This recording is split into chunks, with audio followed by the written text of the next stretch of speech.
Hi, good morning. Welcome from Don't Pull the Chicken Switch. Also, welcome from the top of one of the peaks above our house. I'm out for a early morning run.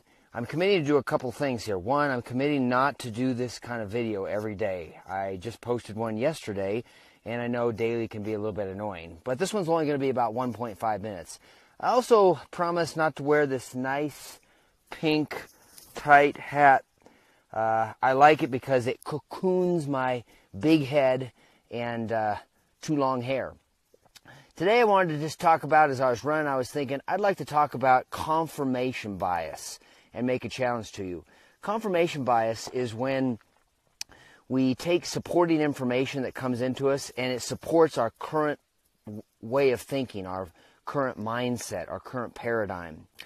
And it can get in the way of trying, challenging, doing new things. For example, I've been struggling, intimidated by a confirmation bias that I have related to taking video like this. And my bias is I watch other videos like this on YouTube and Facebook, and it confirms my bias that sometimes those can, I've seen people look foolish, or I think they look foolish, when in fact they're being more courageous. So I've been intimidated by that.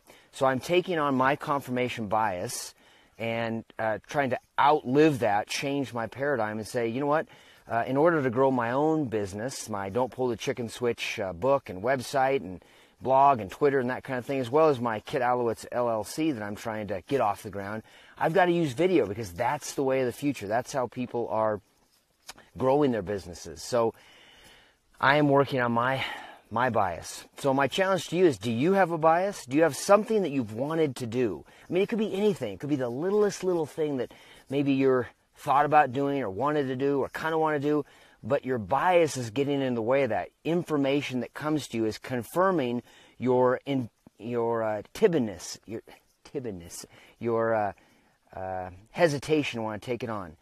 Address that, take it on, and do what you've wanted to take on, whatever that is.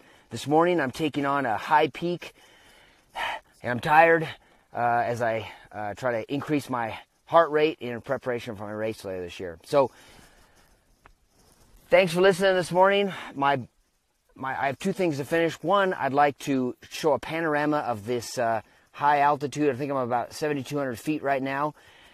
The last thing I'd like to do is, if you like this video, if it offered any value, would you share it with your friends? I'd like to look for a way to reciprocate, even though we may be hundreds or thousands of miles apart from each other. If you're willing to do that for me, I want to reach out and try to help you back. So I hope today goes well for you, and here's the panorama of the beautiful Utah.